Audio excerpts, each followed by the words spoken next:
ইসলাম এবং আলেম ইসলামপন্থী ইসলামের ধারক বাহক যারা এদেশে যারা ইসলামকে ভালোবাসে তাদেরকে নিয়ে ছিনিমিনি খেলা হবে, আর এভাবেই আমরা নীরবতা পালন করে যাব, এটা ইনশাআল্লাহ হবে না। মুহিব্বিন এবং যারা আমার এই দীর্ঘ 3 বছরের কারা যন্ত্রণা, কারা ভোগ, এই দুঃখ দুর্দশার যাতাকল থেকে মুক্ত করার জন্য অহর্নিশ ছুটেছেন, তারা তাদের সাথে সবটুকু ব্যয় করেছেন এবং আমরা আমাদের এই দুঃখ কষ্টের চরম পর্যায়েও বাইরে যারা দৌড়ঝাঁপ করতেছেন তাদের কষ্টটা অনুভব করেছে। যখন একদিন শুনতাম যে আজকে জামিন হওয়ার কথা, মাহফুজ সাহেবের মতো মানুষ একজনের বাড়িতে গিয়ে ঘন্টার পর ঘন্টা দাঁড়ায় থাকছে, দেখা করার সুযোগ পায় না। এই কথাগুলো যখন শুনতাম হৃদয়টা জমে মুছতে যেত। গোটা আলেম সমাজকে কতটা কেউ প্রতিপন্নতে করা হয়েছে, বা আল্লাহ পাক রব্বুল আলামিনের কাছে আমি এর বিচার চাই, আর কারো কাছে না। ইন্নামা আশকুরুল্লাহি ওয়া হুসনি ইলাল্লাহ। কথা তো আপনাদের বলি, আগেও যে বলেছি, হয়তো বলার মধ্যে অনেক ভুল ত্রুটি ছিল, বলার আন্দাজ, বলার ধরন সলিকা ছিল না। অনেক সময় বলতে গিয়ে হয়তো যেভাবে বিনয়ের সাথে বলা দরকার সব সময় হয়তো আমরা বিনয়ের সাথে বলতে পারি নাই। আমাদের দুঃখ কষ্টগুলো অনেক সময় আমাদের মুখের ক্ষোভের ভাষায় প্রকাশ পেয়েছে, এগুলো আমাদের ভুল।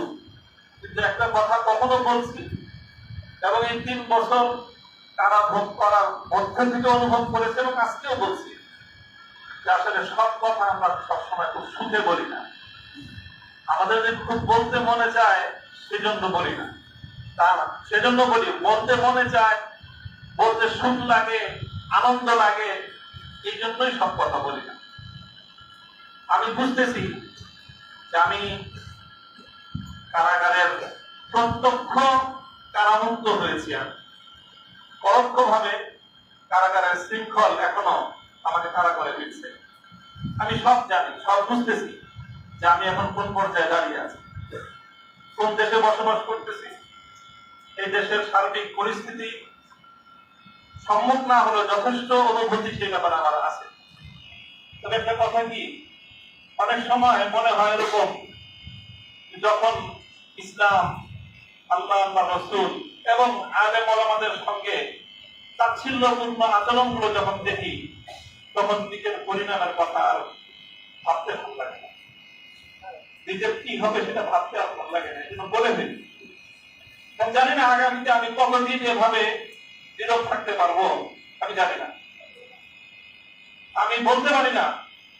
যদি এভাবেই আমাদের আলেম ওলামাদের সাথে আচরণ করা হয়, আমি আমাকে কোরবানি করে দেন বা কোরবানি করেছেন, কি করবেন, কি করবেন, কতটুকু করবেন আমি জানি না। তবে মনে রাখবেন, ওলামায়ে কেরামের সম্মান, মর্যাদা, ইসলাম এবং আলেম ইসলামপন্থী ইসলামের ধারক বাহক যারা এদেশে যারা ইসলামকে ভালোবাসে তাদেরকে নিয়ে ছিনিমিনি খেলা হবে, আর এভাবেই আমরা নীরবতা পালন করে যাব, এটা ইনশাআল্লাহ হবে না। একটা জিনিস কি মনে রাখবেন, যে কিছু মানুষকে আল্লাহ পাক রব্বুল আলামিন সর্বযোগী তৈরি করেন যে তারা কিছুটা ঝুঁকি নিয়ে সামনে অগ্রসর হয়। সমস্যাটা যেখানে হয়, যেই কারণটায় আমাদের কিছু মানুষের জন্য এবারের কষ্টটা, নির্যাতনটা একটু বেশি মাত্রায়, বেশি চাপ আমাদের উপর প্রয়োগ করেছে, যে জিনিসটা, সেটা আমি বলে কথা শেষ করতেছি। অনেক সময় আমাদের মধ্যে পর্যালোচনা হতো কারাগারে যে আমরা এই কয়েকজন আমাদেরকে কি পাইল, আমাদের যে কত বড় বড় হুজুররা আছে বাংলাদেশে, কিন্তু আমাদেরকে এরকম ভাবে ধরছে কেন? সাকাওয়াত ভাই একটা সুন্দর একটা দৃষ্টান্ত দিতেন কথা আলোচনার মধ্যে, আমার এই দৃষ্টান্ত খুব পছন্দ হয়েছে। দেখবেন যে গাবতলী থেকে আমাদের ঢাকায়ও গরু নিয়ে যায়, দলে দলে গরু, রাত্রে 11টা 12টার থেকে ওই চকবাজার, মৌলবাজার, কাপ্তান বাজার, কারওয়ান বাজার সব এরকম কত কত গরু গাবতলীতে আনে বিভিন্ন জায়গা থেকে। এরপরে গাবতলীতে নামায়, তারপরে বাকি ভর্তি করে আটায় নিয়ে যায়। 10টা-12টা গরু একসাথে বান্ধা থাকে। এই 10টা-12টা গরু যখন একসাথে বান্ধা থাকে, রাস্তায় দেখবেন যে ওই রাখাল তো থাকে 1-2 জন পিছনে, লাঠিতে পিটাইতে থাকে, সবগুলো হাঁকাইতে থাকে। হঠাৎ রাস্তার মধ্যখানে গিয়ে ওই পালের মধ্যখানে কয়েকটা গরু বসে পড়ে। এখন 6টার মধ্যে 3টা বসে পড়ছে, রাস্তার মধ্যে বসে পড়ছে ক্লান্ত হয়ে, আর বাকি 3টা তো হিম্মত করতেছে এখনো যাওয়া। কিন্তু যখন 3টা বসে পড়ে, বাকি 3টার উপর যে কি প্রেশার যায় ওই 3টা তখন বুঝতে পারে। 6টায় যদি দাঁড়ায় থাকতো, ধীরে ধীরে চলতো, তাহলে বাকি 3টাকে এই পরিমাণ চাপ তাদেরকে ভোগ করতে হতো না। আমার কাছে এই জিনিসটা অনুভব হয়েছে যে আমাদের আলেম সমাজ ভাই প্রত্যেকেই নিজেদের নিরাপত্তার কথা চিন্তা করি, করবো, সবাই করবো। নিরাপত্তার কথা আমি চিন্তা করি না তা না। আমিও যদি আগে থেকে বুঝতে পারতাম যে আমাকে এরকম ভাবে তারা চাপে ফেলবে, হয়তো আমি আগে আরো ভয় পেতাম। আমি যে ভয় পাই নেই তা না। আমি যে 3 বছরের এই কষ্টের যে আমি একদম খুব সাহসের সাথে মোকাবেলা করেছি সেই কথা আমি বলবো না, সেই কথা বলার অবকাশ নেই। তবে একটা কথা এটা মনে রাখবেন যে এই বাড়তি প্রেশারের কারণ হলো আমাদের মধ্যকার ওই যে 3 জন বসে পড়ছে রাস্তায়, এই জন্য বাকি যে 3 জন দাঁড়ায় আছে ওই 3 জনের উপর তাদের 3 জনের খরচও পড়ছে, যেই 3 জন বসে পড়ছে ওই 3 জনের খরচও পড়ছে, বাকি সবগুলোর খরচ পড়ছে, ওরা সব বসে পড়ছে, তুই দাঁড়ানোর চেষ্টা। এটা হলো সমস্যা। যারা অন্তত আগামী দিনে যে কোনো ভাবে জাতীয় নেতৃত্বের সামনের সারিতে আসবেন, যেভাবেই আসেন, নেতৃত্বের সারিতে আসার অর্থ এটা নয় যে আপনি হেফাজতে ইসলামের আমির হইতে হবে, মহাসচিব হইতে হবে, তা না। অথবা আপনাকে কোন সংগঠনের আমির মহাসচিব হইতে হবে, তাও না। যারা যেভাবে নেতৃত্বের সামনের আসনে চলে আসবেন, বিভিন্ন বিভাগীয় পর্যায়ের, জাতীয় পর্যায়ের, আপনাদের কি কথাটা মনে রাখতে হবে যে আপনার দুর্বলতা শুধু আপনাকে নিরাপদ করে তা নয়, বরং আপনার দুর্বলতা আরো 3 জনের জন্য বাড়তি ঝুঁকি তৈরি করে। কথাগুলো ওলামায়ে কেরাম আমি বলতেছি এখানে, সবাই গভীরভাবে অনুভব করবো ইনশাআল্লাহ। আল্লাহ পাক রব্বুল আলামিন আমাদেরকে হিম্মত দান করেন, তৌফিক দান করেন। এবং কথাটা ছিল এই চূড়ান্ত। 3 বছর চলে গেছে কারাগারে, কারাগার থেকে মুক্ত হওয়ার পরে আপনাদের এই ভালোবাসা, এই যে উচ্ছ্বাস মানুষের, এটাতে আমি খুব বেশি আপ্লুত তা না। তবে আমার কাছে মনে হয়েছে বারবার যে দুনিয়ার এই 3 বছরের কারাবন্দির পর এই উচ্ছ্বাসটা কতটা আনন্দের। তো সত্যিকার আনন্দ তখন হবে যখন কবর, হাসর, ফুলসিরাত পার হয়ে জান্নাতে গিয়ে প্রকৃত মুক্তির স্বাদ যেদিন আস্বাদন করতে পারবো, সেদিনই হবে আসলে প্রকৃত মুক্তি। যদি আমি সেই মুক্তির কোন ব্যবস্থা না হলো, আপনাদের এই অভিনন্দন, আপনাদের এই সংবর্ধনা, আপনাদের এই উচ্ছ্বাস 2 পয়সার কোনো মূল্য লাগে না।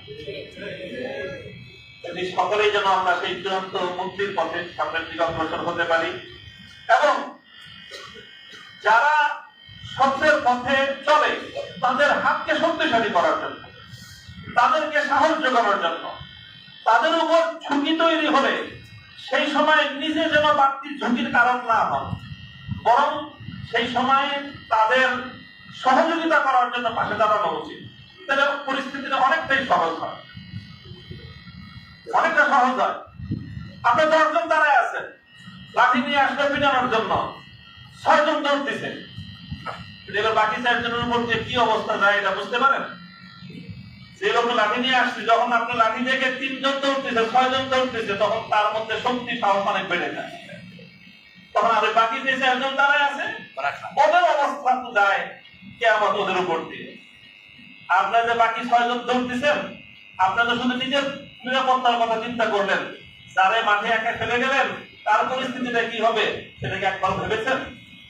যারা নেতৃত্বের আসনে আছেন, ধারে কাছে আছেন, সবাই আগে এই কথাটা চিন্তা করে যদি মনে করেন যে হ্যাঁ আপনার মধ্যে আপনি সেই দুর্বলতাই খুঁজে পান, ছয়জন সাথীকে ময়দানে একা ফেলে বাকি ছয়জন আপনারা পালায়ে যাবেন, এটা দোহাই লাগে, আগে আপনি নেতৃত্বের আসন থেকে বেরো সরে যান।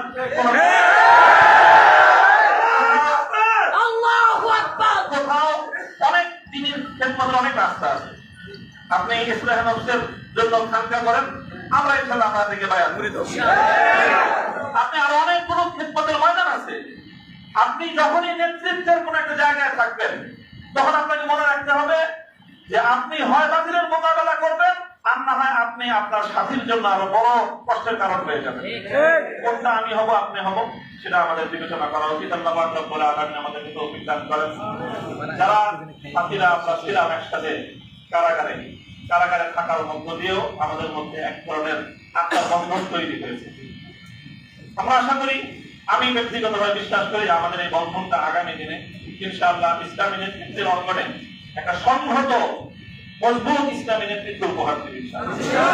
আমরা সেই কাজটুকু করতে পারি, আমাদের সকলের জন্য দোয়া করবেন যেন আমাদের মধ্যে সেরকম একটা বোঝাপড়া, সেরকম বন্ধন, সেরকম আত্মত্যাগ, সেরকম ঈসার অন্যকে, অন্যের নিরাপত্তাকে নিজের নিরাপত্তার উপর প্রাধান্য দিতে পারা।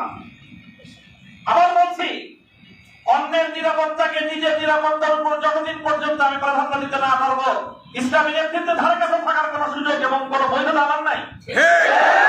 আল্লাহ পাক রব্বুল আলামিন আমাদের সকলকে নেতৃত্বের সেই গুণ এবং সেই যোগ্যতা দান করুন, এবং সেভাবেই যেন আমরা আগামী দিনে ইসলামী অঙ্গনের জন্য একটা নেতৃত্ব তৈরি করে পরিস্থিতি, আমার আগে বলেছেন, মাহবুব হুজুর বলেছেন যে আমাদের পূর্বসূরীরা যে পর্যায়ে ব্যক্তিত্ব ছিলেন, অথচ পরিস্থিতি বর্তমানের চেয়ে আরো সহজ ছিল। আর সেই তুলনায় এখন আমাদের যে রোহানিয়াদের যে অবস্থান, আধ্যাত্মিক যে অবস্থান, আর সেই তুলনায় পরিস্থিতির যে ভয়াবহতা আমাদের জন্য পরিস্থিতি অনেক জটিল করে দিয়েছে। এই সময়ে আমরা কেউ যদি একটু দুর্বলতা প্রদর্শন করি, বাকি অন্যদের জন্য সেটা অনেক বড় বেশি কঠিন পরিস্থিতি তৈরি করে দেয়। আল্লাহ রাব্বুল আলামিন আমাদের সকলকে তৌফিক দান করুন।